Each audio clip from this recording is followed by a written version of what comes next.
Kalau orang yang betul-betul paham tentang, saya merinding ini. Kalau orang betul-betul paham tentang esensi pernikahan, maka dia tidak akan main-main dengan pernikahannya. Karena tanggung jawab pernikahan itu Masya Allah luar biasa. Sadar kalau KDRT apabila seorang perempuan atau seorang istri, ini kayaknya istri mendapatkan KDRT perlakuan kasar, bolehkah istri meminta cerai? Pemuda-pemudi yang sudah siap menikah, segera menikahlah. Dan pesan saya, kalau bisa jangan bucin. Bucin itu akan membutakan segala sesuatu yang tidak baik menjadi baik. Dan ketika Allah sudah persatukan dalam sebuah pernikahan, Allah tunjukkan semua kejelekan yang ada pada pasangan kita, maka akan ada kekecewaan di situ. Ya, intinya jangan bucin. Silakan menikah tapi jangan bucin. Menikahlah dengan dengan mengharap rahmat dan pertolongan dari Allah.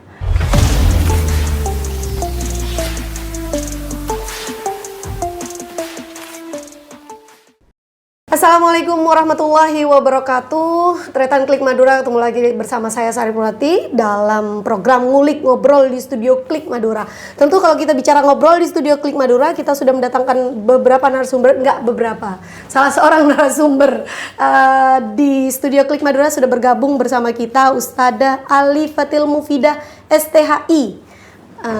Selamat pagi Ustadzah. Selamat pagi Mbak Sari. Beliau merupakan murabbi hijabi Madura, sekaligus merupakan founder Sahabat Quran ya Ustadzah. Iya.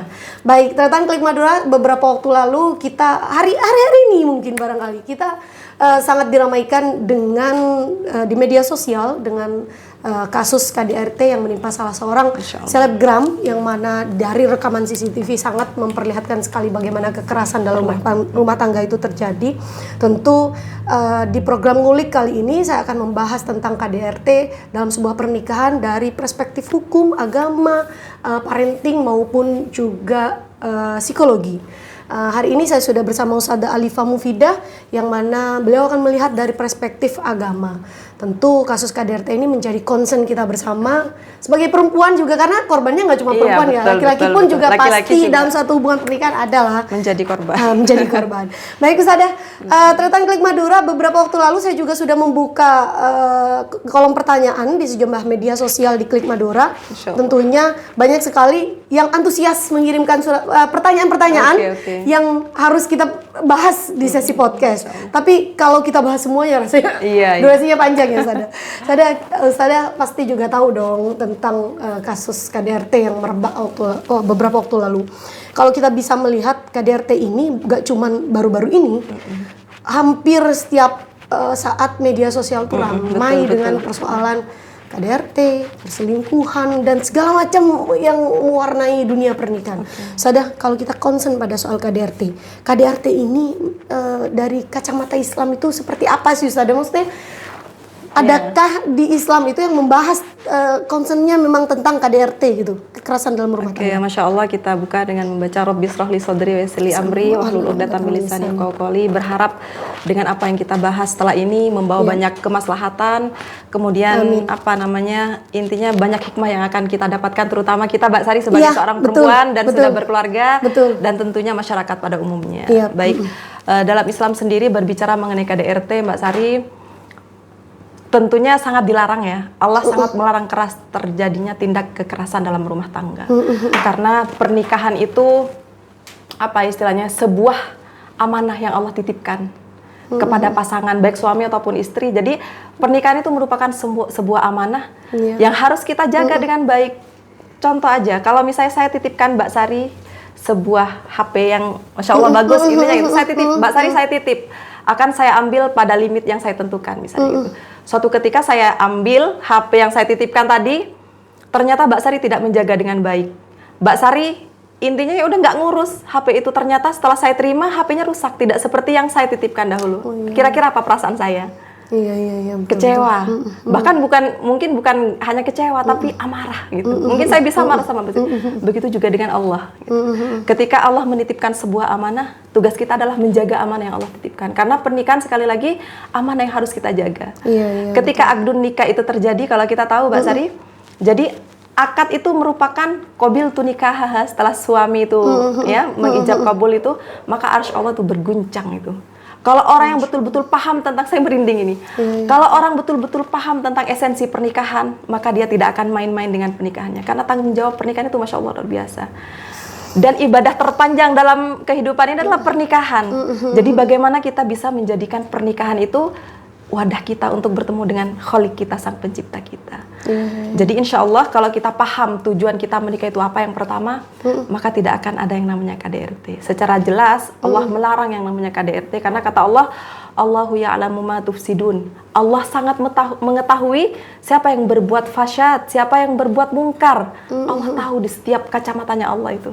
Jangankan perbuatan kita sebagai manusia yang kasat mata gedenya segede gini gitu ya. Daun aja yang jatuh dari ranting itu Allah tahu gitu. Semuanya Allah tahu, tidak akan ada yang terlewat sedikit pun dari kacamatanya Allah. Baik Ustadzah. Ustadzah, mengutip apa yang tadi Ustadzah sampaikan, bahwa tidak ada suatu pernikahan, maksudnya pernikahan itu yang pasti sama-sama memiliki rasa cinta gitu. Maksudnya memulainya dengan kebaikan gitu. Betul. Jadi tentunya kalau kita bicara KDRT ini berat sekali, Bang. Karena pasti nggak ada orang menikah itu tiba-tiba berniat untuk KDRT, pasti ada konflik di dalamnya. Di dalam Islam itu ada nggak sih batasan-batasan terkait kita misalnya nggak suka sama pasangan atau dalam hal mendidik pasangan gitu, seperti apa? Semua yang menikah, semua yang berpasangan tentunya yang diinginkan adalah apa? Mawaddah warahmah. Betul. Semua di awal pernikahan itu menginginkan yang namanya mawaddah warahmah. Cukup hartanya, bahagia, kasih sayang melimpah di situ. Cuman kata Allah, kita harus ingat lagi bahwa kehidupan ini adalah tempat Allah menguji. Kata Allah di Quran surat Al-Baqarah ayat 155, Allah akan menguji semua, baik itu anak, baik itu pasangan, hatta itu perasaan kita Allah uji, Mbak Sari. Dan bahkan wanaksum minal amwal, kata Allah. Allah uji dengan kekurangan harta rizki gitu. Semuanya itu adalah bentuk ujian. Rumah tangga itu adalah ladang ujian kita. Kalau ada orang yang hidupnya baik-baik aja tuh, nggak berliku-liku tuh, ya kan, normal-normal aja, perlu dipertanyakan. Jangan bahagia dulu, Allah nggak kasih uji. Siapa tahu itu adalah ujian yang sesungguhnya yang Allah berikan, tapi dia nggak sadar. Allah uji dia dengan kenikmatan yang luar biasa, tapi dia nggak sadar. Hidupnya lempeng-lempeng aja. Yang tetangganya kerja siang pagi banting tulang, kok kayaknya susah banget. Dia yang cuma ongkang-ongkang kaki di rumah, rizkinya datang terus. Hati-hati di situ. Dia nggak sadar bahwa itu adalah ujian dari Allah. Kalau dia tidak mampu melaksanakan amanah yang Allah berikan berupa harta, kalau dalam rumah tangga berupa istri, suami, anak, kalau dia tidak mampu melaksanakan amanah itu, titipan itu, ya Allah mengetahui semua yang berbuat fasad di muka bumi ini. Apakah ada batasan dalam mengatur? Kalau batasan sendiri di Quran surat An-Nisa itu setelah dijelaskan oleh Allah apa posisi laki-laki itu ar-rijalu qawwamun 'alan nisa, di situ dijelaskan kalau memang si istri ini tidak mau dikasih tahu, misalnya ya. Intinya nusus, dia nggak taat kepada suaminya. Yang pertama kali harus dilakukan di Quran surat An-Nisa itu, dia adalah mendiamkan dia, nggak diajak ngobrol, Mbak Sari. Itu yang pertama. Kemudian yang kedua, setelah nggak diajak ngobrol, tetap aja nggak berubah nih si istri, misalnya cengkal ya, cengkal gitu kan. Apa yang kedua yang harus dilakukan? Yang kedua itu adalah dia dipisah kamar. Intinya kalau misalnya nggak ada kamar yang harus dipisah, dipunggungi. Dipunggungi atau pisah kamar lah, seperti itu. Kalau yang kedua ini nggak mempan lagi, boleh dipukul.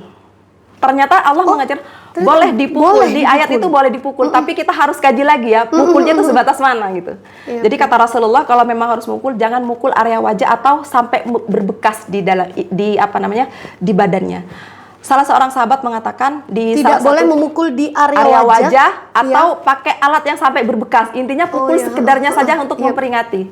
Itu Islam memperlakukan wanita. Karena kata Rasulullah, berbuat baiklah kepada perempuan, karena perempuan itu terbuat dari tulang rusuk. Meskipun ini dalam rangka akidah atau syariat gitu. Jadi boleh memukul dalam artian tanda kutip ya teman-teman, boleh memukul asalkan di area yang istilahnya tidak menyakiti. Bahkan di tafsir itu dijelaskan boleh memukul dalam konteks apa. Kata sahabat itu kalau bisa pakai kayu siwak. Ya nggak sakit dong, nggak kerasa. Intinya apa? Tetap sekali lagi bahwa di situ mengisyaratkan kepada kita kalau bisa nggak usah mukul gitu. Ngapain mukul toh gitu. Kalau cuma dipukul pakai bolpen ya nggak sakit dong. Pakai kayu siwak ya nggak sakit. Maksudnya itu hanya isyarat gitu loh.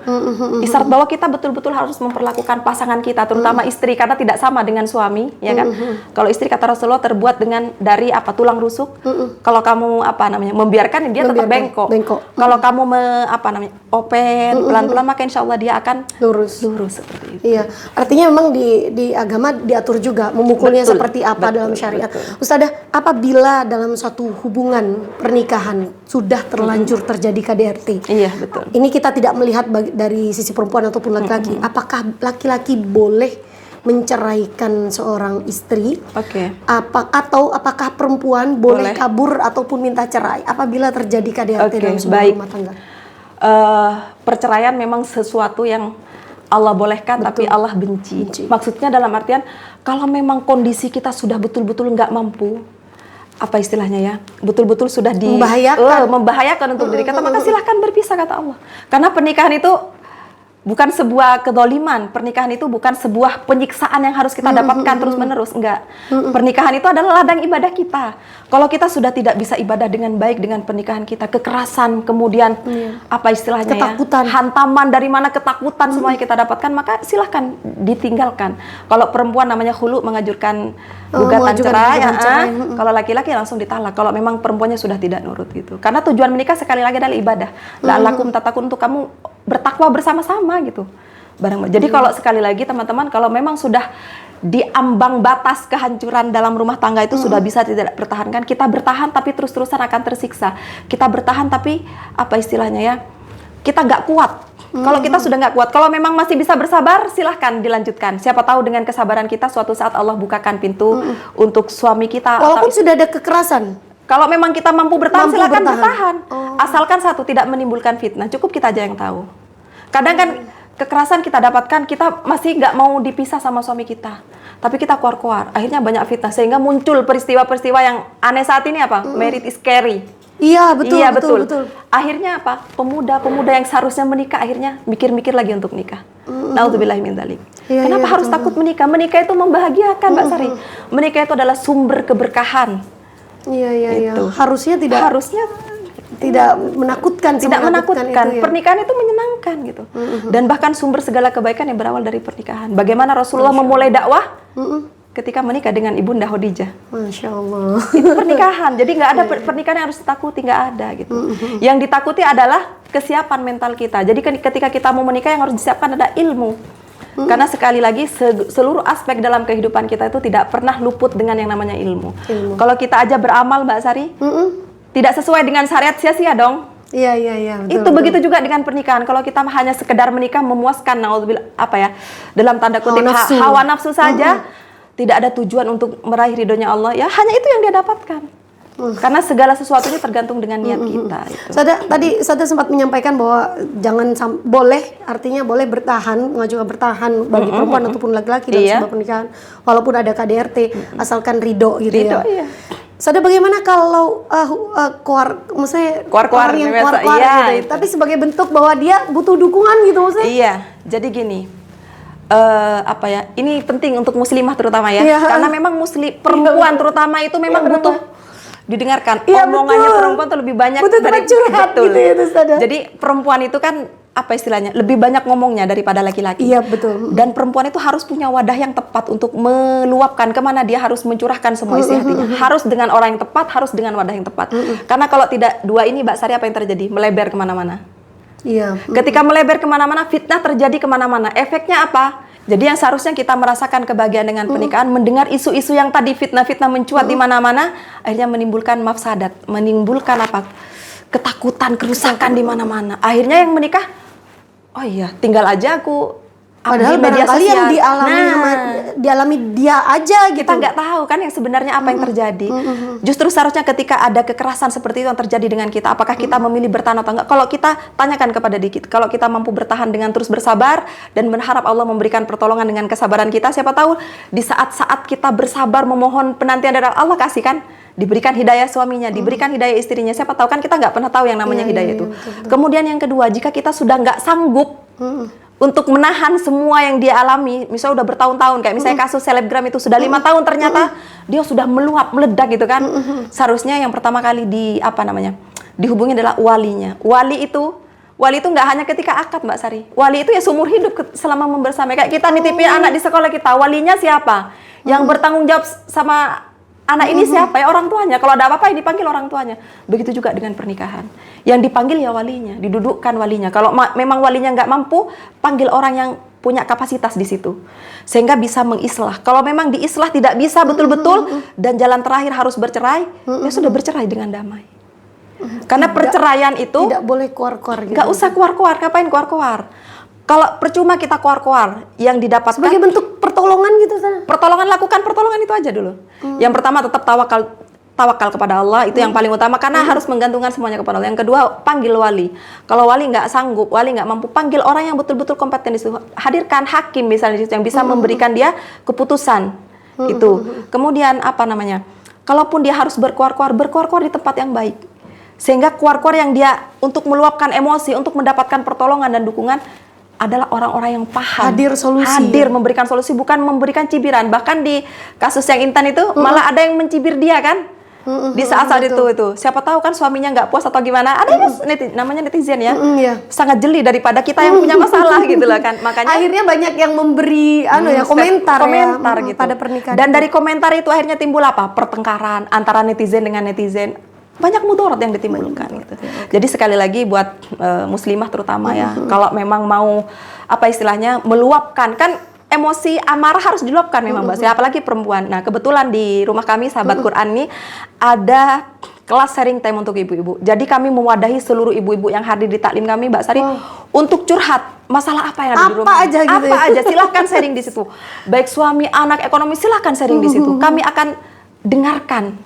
Kalau butuh solusi dari kami akan berikan solusi. Kalau tidak butuh solusi dari kami, hanya cukup didengarkan, silahkan keluarkan semuanya. Ini habis podcast ini jadi ramai nanti Ustazah. Masya Allah. Sahabat Quran Amin. Dan saya berharap memang dengan adanya podcast seperti ini ada semakin banyak wadah. Siapa tahu nanti Klik Madura bisa memberikan wadah untuk muslimah, untuk perempuan. Sharing time karena memang perempuan itu harus dikeluarkan Mbak. Kalau nggak dikeluarkan jadi beban, sakit dong. Ada penyakit nanti di dalam. Ini ada pertanyaan titipan dari netizen kalau kita bilangnya ada titipan pertanyaan dari Tretan Klik Madura. Yang pasti mengikuti Instagram kita maupun media sosial kita. Sadar kalau KDRT apabila seorang perempuan atau seorang istri, ini kayaknya istri mendapatkan KDRT melakukan kasar, bolehkah istri meminta cerai? Iya. Hulu ya berarti. Jadi kata Rasulullah pernah ada di kisah Rasulullah, saya lupa namanya, Habibah apa siapa ya, nanti saya coba. Dengan alasan KDRT, tapi dengan alasan mendidik gitu, suaminya niatnya mendidik. Dengan alasan KDRT. Jadi wallahu alam alasannya itu mendidik atau apa ya. Tapi intinya ada KDRT di situ. Apa kata Rasul? Jadi wahai Rasulullah, bolehkah aku meninggalkan suamiku dengan alasan karena aku sudah dipukul, misalnya seperti itu. Apa kata Rasulullah? Tinggalkan dan kembalikan maharnya. Jadi Rasulullah pun memberikan, kalau memang tidak sanggup ya sudah tinggalkan. Sekali lagi, menikah itu bukan paksaannya. Menikah itu adalah ibadah. Kalau kita meniatkan pernikahan itu sebagai ibadah, maka insya Allah tidak akan pernah ada keterpaksaan di dalamnya. Karena di situ akan ada saling nanti Mbak Sari. Kalau yang pertama niat kita adalah ibadah karena Allah. Yang kedua nanti kita akan saling memahami bahwa di setiap pernikahan ini akan ada yang namanya ujian. Kemudian yang ketiga kita harus sadar bahwa di dalam pernikahan itu ada ada penyatuan individu yang nggak sama sebelumnya. Baik itu karakter yang berbeda, kemudian dua suku yang berbeda, bisa jadi dua daerah yang berbeda, dua keluarga. Kita harus sadar itu gitu. Kalau kita nggak sadar bahwa kita aja berbeda gitu loh. Kalau kita sadar kita berbeda, sehingga kalau antara istri dan suami ada kesalahan, kita tahu bagaimana cara solusinya menyikapinya. Karena kita udah tahu, oh suamiku kalau kayak gini karakternya seperti, jadi sudah siap-siap dia dulu. Jadi seperti itu. Banyak orang kan yang memilih untuk tidak bercerai karena kita tahu bahwa bercerai itu sangat dibenci Allah, walaupun sebenarnya halal ya, sangat dibenci Allah, tapi akhirnya memilih untuk bertahan. Betul. Lebih baik mana? Seandainya harus dihadapkan pada suatu pilihan, bertahan tapi babak belur, artinya babak belur diri sendiri, tapi dia tidak keluar babak belur karena berharap Allah ridho, atau memilih bercerai karena tahu bahwa dia telah menzolimi dirinya sendiri. Lebih better mana? Memang tadi kita sudah bahas Mbak Sari bahwa perceraian itu adalah sesuatu yang Allah benci. Betul. Allah ridhoi, Allah bolehkan. Tapi sangat Allah benci. Tapi dalam artian kalau bercerainya karena ingin ada banyak kebaikan yang timbul setelah itu, yang pertama adalah ketika saya bercerai misalnya, harus bercerai ya, mengambil keputusan bercerai, yang pertama saya harus lebih baik, fisik saya harus lebih baik, ibadah saya harus lebih baik, intinya harus ada lebih baik, maka insya Allah itu perceraian yang terhormat Mbak Sari. Daripada terus bertahan, ibadah saya tidak maksimal, fisik saya hancur katanya Mbak Sari tadi, anak saya tidak tertangani dengan baik, banyak mudarat ketika saya, intinya harus ditimbang dulu. Maslahat dan itunya harus ditimbang dulu. Sehingga kalau memang dengan bercerai akan mendatangkan banyak kebaikan, kemaslahatan, silahkan bercerai. Karena perceraian itu akan menjadi perceraian yang terhormat, Mbak Sari, karena membela harga diri. Seperti itu. Dan juga ke arah yang lebih baik ya Ustaz ya. Betul. Harus ada tujuan gitu. Jadi tetap pertimbangannya adalah agama ya. Apakah dengan bercerai saya bisa lebih baik? Itu juga harus menjadi pertimbangan. Sadah, kalau kita berbicara dari tadi banyak sekali kita membahas tentang bagaimana ruwetnya berumah tangga.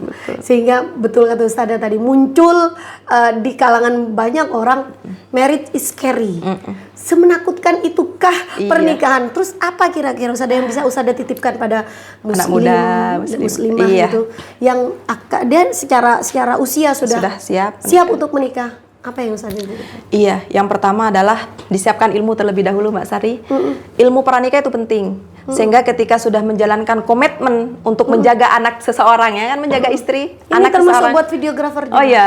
Jadi yang pertama harus disiapkan adalah ilmu ilmu. Karena ilmu itu yang akan menjadi barometer nanti kita. Gitu. Kenapa ilmu? Karena ilmu itu adalah pembeda al-haq dan batil. Ketika kita sudah melalui sesuatu dengan ilmu, maka kita akan bisa mengarahkan rumah tangga kita itu kepada kemana gitu. Itu yang pertama adalah ilmu, yang kedua adalah komitmen. Komitmen bahwa pernikahan ini adalah tujuannya adalah sebagai ibadah gitu. Kita untuk beribadah kepada Allah. Bukan karena meluruhkan cinta. Bukan karena meluruhkan cinta. Cinta itu akan tumbuh ketika kita sudah saling berkomitmen, Mbak Sari. Jadi pernikahan saya itu nggak melalui pacaran tapi melalui ta'aruf. Ini juga penting ya disiarkan gitu. Pernikahan itu nggak melulu hanya dengan pacaran. Ketika kita melalui pernikahan itu dengan sebuah kemaksiatan, pacaran itu kan maksiat itu. Allah sudah larang. Maksiat pacaran itu kan berdekatan dengan zina. Na'udzubillah min dzalik. Ya. Meskipun nggak semua yang pacaran nanti intinya seperti itu. Jadi saya melalui dengan ta'aruf, kurang lebih tukeran biodata dulu. Saya nggak kenal awalnya dengan suami saya. 3 bulan ta'aruf, setelah itu tukeran biodata, hanya tukeran biodata. Dia istiharoh, saya istiharoh, belum kenal sama sekali, hanya baca biodata itu. Proses selama 1 bulan. Setelah fik kita nazar ya, bertemu ya. Saya didampingi murabi saya, suami didampingi murabi, kita bertemu. Di situ kita bertukar opini. Tujuan kamu menikahi saya apa?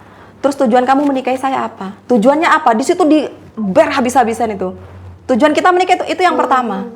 Jadi tujuan yang mau dibawa kemana ini nahkoda kita gitu. Jadi kalau sudah paham, visi misinya sudah sama, kalau gitu bismillah siap gitu. Terus setelah kita menikah, kurikulum apa yang akan kita, nggak hanya sekolah yang butuh kurikulum gitu, meskipun tidak tertulis, rumah tangga pun harus ada kurikulumnya gitu. Kalau kita nggak mampu buat kurikulum karena terlalu ribet, tinggal klik aja itu sirah sahabat, sirah Rasulullah, bagaimana kehidupan rumah tangga mereka.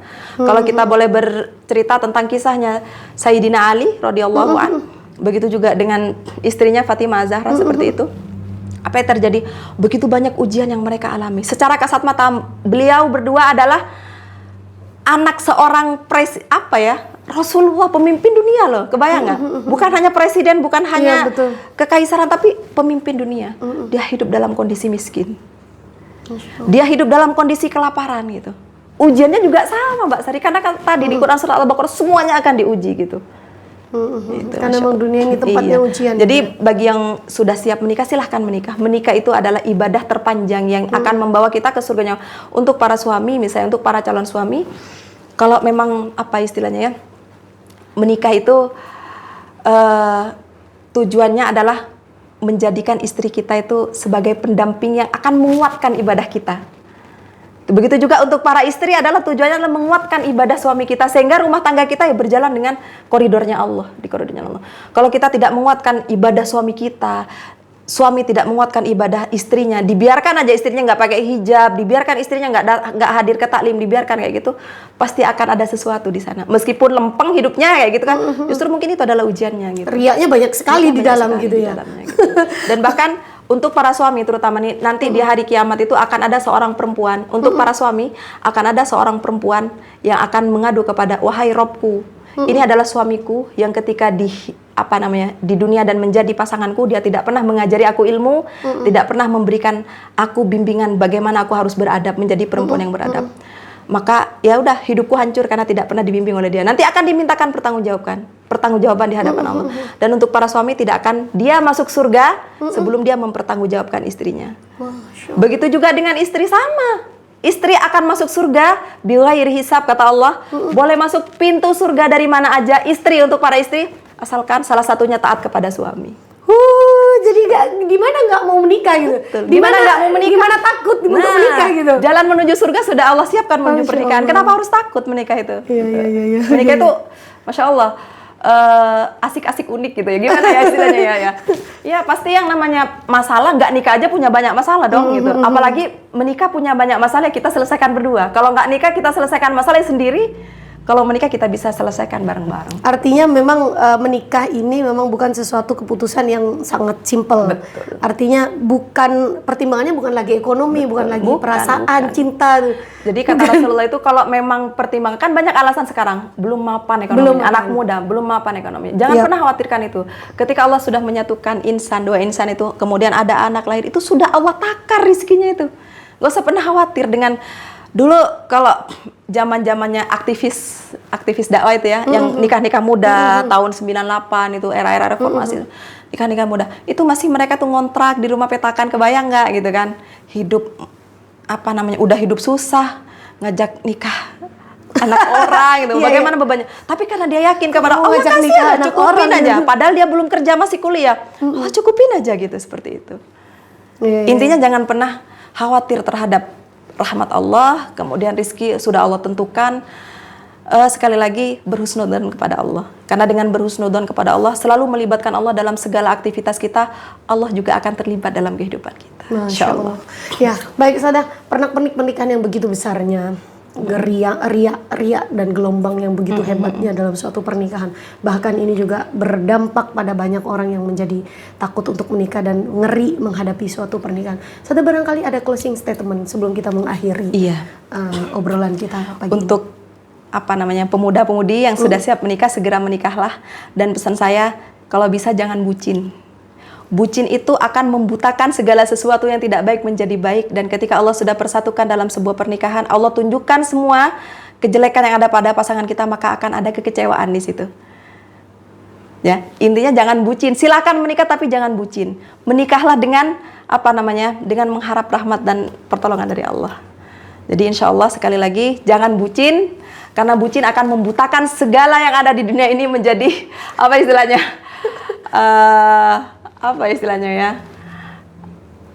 tai kucing kerasa coklat. Nggak masuk akal. Nggak masuk akal. Kemudian saya mungkin bisa menjadi closing statement saya, Mbak Sari. Kenapa ada kisah Laila Majnun tadi? Karena kebucinannya, disebabkan karena kebucinan. Orang tua Laila sudah melarang Kois ini menikah dengan Laila, tapi si Kois ini sangat besar cintanya kepada Laila, sampai dia gila, sampai Laila menikah dengan orang lain, dia masih tergila-gila sama Laila. Udah gak masuk akal gitu. Tapi di otaknya dia Laila. Sampai dia sholat di hadapan orang banyak itu, yang di hadapan dia tuh hanya Laila.